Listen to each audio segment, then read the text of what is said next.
Oke, selamat pagi anak-anak. Ya, boleh silakan di greeting. Silakan dipersiapkan dulu. Siapa ketua kelas? Good morning, Miss. Oke, good morning students. Bagaimana kabarnya nih anak-anak nih? Oke, thank you. Ya, senang sekali Ibu kembali untuk masuk ke dalam kelas kalian ya 11 MIPA 3 untuk kelas bimbingan dan konseling. Kalau mulai kelas ini kita akan mulai dengan doa. Angel, mari kita berdoa. Tuhan, Terima kasih. Ibu akan absen dulu ya. Crescentia, hadir Bu.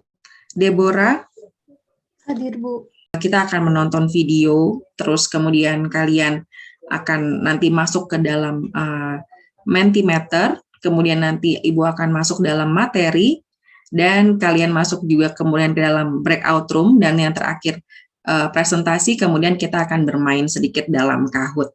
Gitu. Kalau sudah siap, kita akan foto dulu anak-anak, dan kalian berikan reaction untuk love-nya. Kalau mendengar kata perguruan tinggi, kira-kira apa nih yang ada di pikiran kalian? Jenjang lanjutan untuk SMA atau SMK, jadi satu tingkatan di atas itu.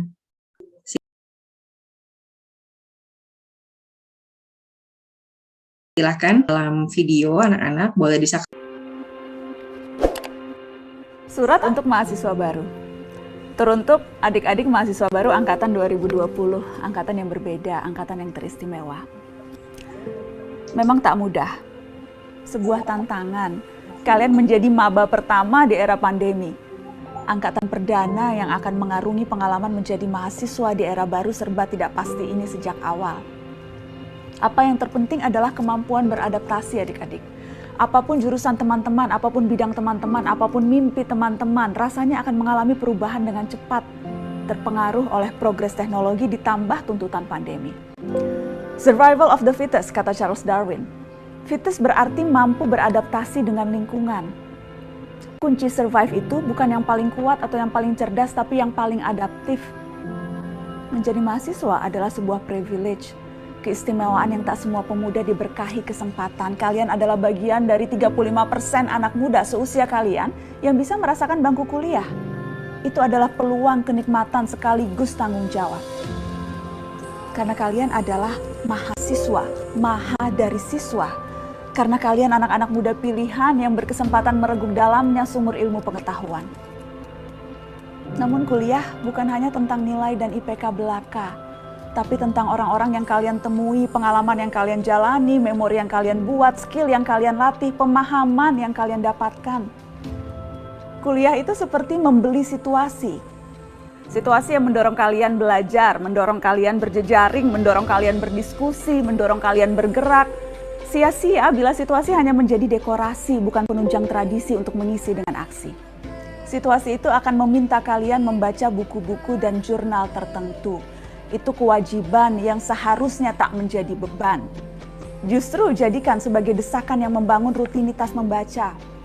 Cari bacaan sendiri sebanyak-banyaknya, novel, blog, newsletter, atau ikut acara-acara seminar dan forum yang bisa memperkaya wawasan. Tanpa membaca dan belajar, kita akan menjadi orang kelas teri, perundung dan pemaki, mudah diprovokasi tanpa keluasan hati dan imajinasi. Adik-adik belajar jangan disempitkan semata perkuliahan. Kenali sebaik-baiknya temanmu, hayatilah masyarakat di sekelilingmu agar kampus tak menjelma tembok yang memenjarakanmu. Cari kawan sebanyak-banyaknya. Jangan hanya bergaul dengan teman lama, semisal satu SMA atau satu asal. Justru di semester awal, masing-masing dari kalian sedang mencari teman. Mereka lebih membuka diri, saatnya berkenalan dan membangun kawanan. Adik-adik di tengah perjalanan nanti, mungkin kamu akan melakukan kebodohan. Kamu akan gelisah, menimbang ulang keputusan-keputusan yang sudah diambil. Perkawananmu, apa yang kamu pelajari selama kuliah, duniamu, masa depanmu. Percayalah, tidak apa-apa.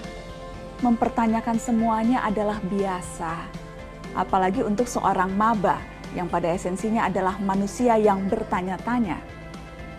Ingat, 2030-2031, 10 tahun dari sekarang, tiap-tiap kalian akan menduduki posisi-posisi yang berkontribusi penting di negeri ini. Setiap angkatan baru menjanjikan bakal pemimpin baru. Tak perlu tergesa adik-adik. Lahaplah terhadap ilmu. Kami akan sabar untuk menunggu. Salam hangat dari Najwa. Kalian sudah memilih SMA sebagai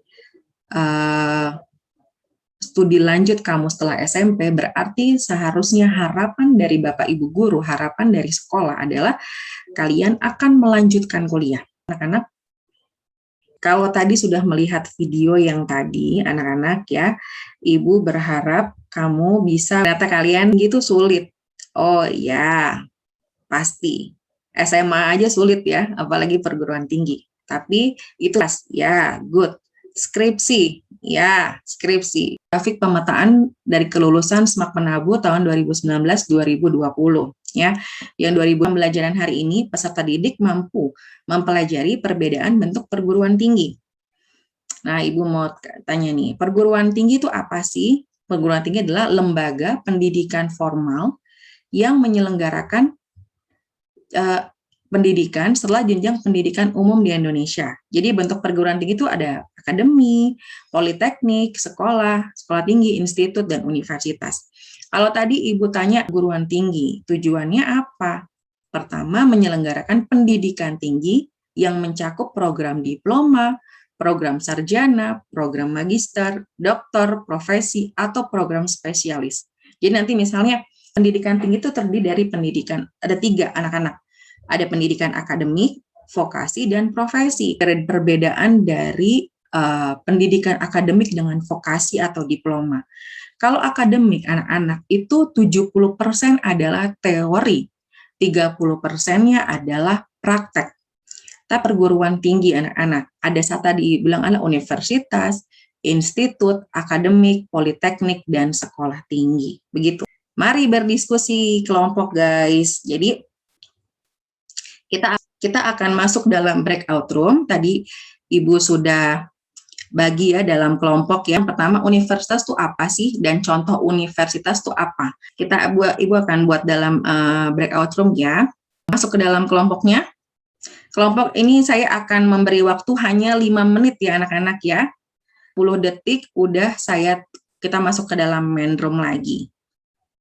Oke, silakan ya dibuat ya. Berarti tadi kalian apa yang kedua tadi itu apa dan apa ininya ya, contoh-contohnya pasti banyak banget institut. Silakan anak-anak, waktunya tinggal dikit. Apakah di sini ada masalah? Bisa?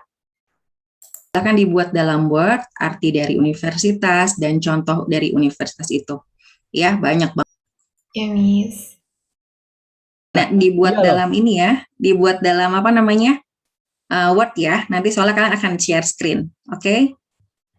Bu, kalau pakai Google Docs nggak boleh ya? Oh boleh banget. Halo, apakah sudah memulai? Sudah, Martin? Oke, tinggal dikit lagi nih, tinggal 30 detik lagi ya, seperti sudah ya. Ada kelompok 1 tentang universitas. Wah panjang, ada Aiko, Dilan, Jesse, Katarina, dan Natania, dan Rejan. Silakan nak. Siapa yang ngomong? Silakan. Artinya saja ya, yang itu artinya dan contohnya. Arti dari universitas menurut KBBI adalah perguruan tinggi yang terdiri atas sejumlah fakultas yang menyelenggarakan pendidikan ilmiah dan atau profesional dalam sejumlah disiplin ilmu tertentu. Universitas itu ada universitas negeri, yaitu Universitas Indonesia, Pajajaran, habis itu Universitas Gadjah Mada. Terima kasih kelompok 1. Ya, silakan. Siapa yang menyampaikan ini? Kelompok 2 akan mempresentasikan tentang institut. Jadi pengertian institut itu adalah sebuah lembaga, perkumpulan, atau badan organisasi yang kebanyakan didirikan dengan tujuan melakukan suatu penyelidikan ilmiah. Nah, institut ini memiliki pilihan yang lebih terbatas, namun dia lebih spesifik. Contoh dari institut itu ada Institut Teknologi Bandung, Institut Pertanian Bogor, Institut Pemerintahan Dalam Negeri, Institut Teknologi, Institut Teknologi. Anak-anak. Oke. Silakan kelompok 3. Silakan Abnel. Perguruan tinggi dalam pendidikan vokasi yang hanya menjalankan program pendidikan pada satu atau beberapa cabang bidang ilmu. Beberapa contoh akademi misalnya Akademi Kebidanan, Keperawatan, dan Kepolisian. Berikut ini adalah logo-logonya Yang pertama ada Akademi Angkatan Laut atau AAL di Surabaya. Terus yang kedua ada Akademi Akuntansi YKPN. Terus yang ketiga ada Akademi Farmasi Yayasan Tenaga Pembangunan. Terima kasih Abnel. Ya, jadi akademi ini lebih ke arah kayak diploma ya di D3. Biasanya kelompok 4. Kenalkan, kami dari kelompok 4 yang beranggotakan saya, Michiko, Joshua, Kalia, Martin, Rainer, dan Vivian akan menjelaskan tentang politeknik. Dari kelompok kami, pengertian politeknik itu adalah suatu perguruan tinggi yang menyelenggarakan pendidikan vokasi di dalam berbagai bidang atau kelompok ilmu pengetahuan, juga teknologi. Dan apabila sudah memenuhi syarat, politeknik tersebut tentu dapat menyelenggarakan pendidikan profesi. Perbedaannya itu ada pada politeknik ini fokus pada pendidikan. Contoh politeknik ada Politeknik Elektronika Negeri Surabaya, Politeknik Negeri Bandung, Negeri Malang, dan lain-lain. Ini contoh logonya. Oke. Ada Politeknik Negeri Jakarta. Politeknik Negeri Lampung. Ya. Sekolah tinggi dalam pendidikan di Indonesia adalah perguruan tinggi yang menyelenggarakan pendidikan akademik dan atau vokasi dalam lingkup satu disiplin ilmu pengetahuan, teknologi, dan atau seni. Dan jika memenuhi syarat dapat menyelenggarakan pendidikan profesi. Berdasarkan Undang-Undang Republik Indonesia Nomor 2 Tahun 1000. Contoh yang pertama itu STMKG atau Sekolah Tinggi Meteorologi, Klimatologi, dan Geofisika. Lalu ada Sekolah Tinggi Sandi Negara dan Sekolah Tinggi Seni Indonesia. Oke, good. Thank you. Hari ini dengan Kahoot, silakan anak-anak masuk ke dalam Kahoot IT.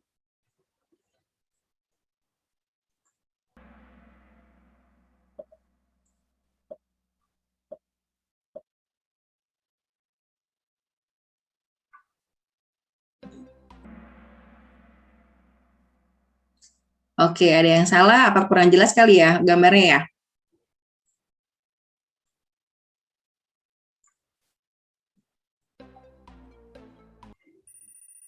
Regen turun. Oke, Renata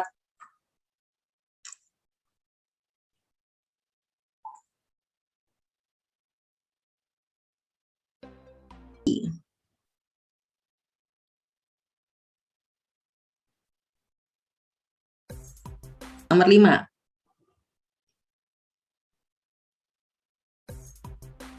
Itu lagi, the last.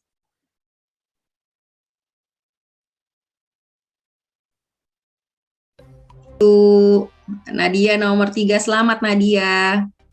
Yang kedua pacar Iyo jadi nomor 2. Siapa sih pacar Iyo ya? Yang ketiga, yang pertama adalah Ray. Wah, Ray keren banget Ray.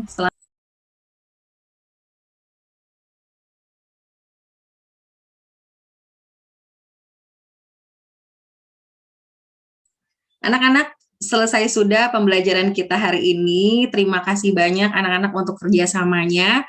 Nanti anak-anak yang tadi pembelajaran Ibu tentang bentuk-bentuk perguruan tinggi, Ibu harap kalian sudah bisa mengetahui tentang bentuk-bentuk perguruan tinggi dan nantinya kalian bisa memilih salah satu jurusan atau fakultas atau sesuatu yang ada di perguruan tinggi tersebut. Kalau masih mau konsultasi, boleh langsung konseling individual ke Ibu atau ke Pak Thomas atau Pak Pitra. Oke anak-anak, terima kasih banyak dan sehat selalu. Tuhan Yesus memberkati. Selamat istirahat. Selamat pagi. Terima kasih, Bu. Iya. Saya kasih kemana ya ini hostnya?